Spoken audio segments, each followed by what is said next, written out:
नमस्कार, मेरा नाम है सत्येंद्र और चाणक्य कंप्यूटर में मैं एक टीचर हूं। तो मेरे पास आज जो वीडियो है, इस वीडियो में मैं आपको एक बात बताना चाहता हूं, मतलब विद्यार्थियों के लिए, क्योंकि उनके सामने एक समस्या आ रही है। काफ़ी टाइम से विद्यार्थी मुझे बता रहे हैं कि उन्हें ये क्लियरिटी नहीं हो पा रही है कि उनके लिए सबसे पहले कोर्स करना कौन सा चाहिए, क्योंकि ये प्रॉब्लम बहुत सारी मतलब कॉमन हो गई है। क्योंकि आफ्टर 12 के बाद विद्यार्थी मिसगाइड हो जाता है, क्योंकि 1 से लेकर 12 तक जब वो पढ़ाई करता है, 12 तक करता है, तब तक तो बढ़िया, उसके लिए टीचर वो पूरा सपोर्ट मिल जाता है। लेकिन आफ्टर 12 के बाद हो जाता है कॉलेज में BA BSc BCom या फिर कोई एक ऐसी डिग्री जो क्लैट वगैरह कर लेता है, तो अलग अलग तरीके की समस्याओं से आ रही है, सामना करना पड़ रहा है। तो वो समस्याओं में एक कंप्यूटर भी वो करना चाहता है, क्योंकि कंप्यूटर, उसे ये तो पता है विद्यार्थी के लिए कि कंप्यूटर हमारी लाइफ में कहीं ना कहीं जरूरी है, क्योंकि डिजिटल भारत हो रहा है। तो डिजिटल हिसाब से हमारे लिए टेक्नोलॉजी पे काम आना जरूरी है। तो इतना तो से आ रहा है समझ में, लेकिन प्रॉब्लम ये आ रही है कि कोर्स कौन सा करें। तो ये कोर्स में आ रही है विद्यार्थियों के लिए जो समस्या।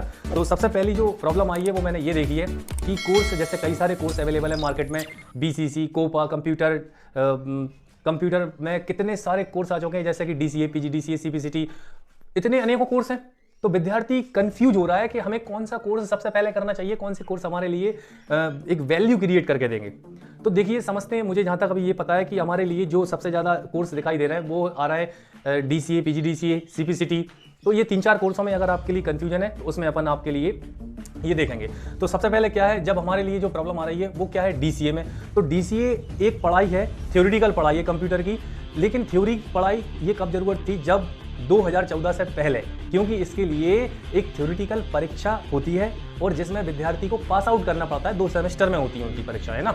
तो उसे वो पास कर लेता है। लेकिन उसमें प्रॉब्लम क्या है कि उसके लिए थ्योरी के माध्यम से कंप्यूटर के बारे में वो जान जाता है। लेकिन ये समस्या क्या हुआ था, जब हमारे मध्य प्रदेश में 2011 के टाइम की समथिंग की बात है, वहाँ पे हुआ क्या था कि जो नए पटवारी बने हुए थे विद्यार्थी, उनने जाके क्या करा, जाके अप्लाई करा और वो पास हो गए, पटवारी बने। तो जाके उनसे कलेक्टर साहब ने जो बोला कि भाई चलो इस पे कंप्यूटर पे काम करना है आपके लिए, तो उन्होंने कहा कि ये सीट बना लो आप। तो उन्होंने कहा कि सर हमें कंप्यूटर पे काम करना नहीं आता। तो उन्होंने कहा ये कैसी बात है, कंप्यूटर पे काम करना नहीं आता, और आपने तो कंप्यूटर किया हुआ है ना। क्योंकि आप जानते ही हैं पटवारी बनने के लिए क्या क्या चाहिए हमारे लिए, एक तो 12 पास, ग्रेजुएशन और पटवारी का पेपर, और क्या चाहिए हमारे लिए, एक कंप्यूटर का डिप्लोमा। तो PGDC उस टाइम लगता था, है ना, अभी भी लगता है, लेकिन अभी समझेंगे हम इसके लिए। तो उन्होंने कहा कि कंप्यूटर का आपने डिप्लोमा करा। तो उन्होंने कहा सर हमने कंप्यूटर ना पढ़ा है, क्योंकि थ्योरेटिकल पढ़ाई है, तो कंप्यूटर पढ़ा और पढ़ के लिखा है और पास हो गए। लेकिन प्रॉब्लम क्या हो गई कि अब 2014 में क्या हो रहा था, भारत को डिजिटल करना था। तो वहाँ पे डिसीजन लिया गया कि भाई केवल कंप्यूटर के डिप्लोमा पढ़ने से कुछ नहीं होगा,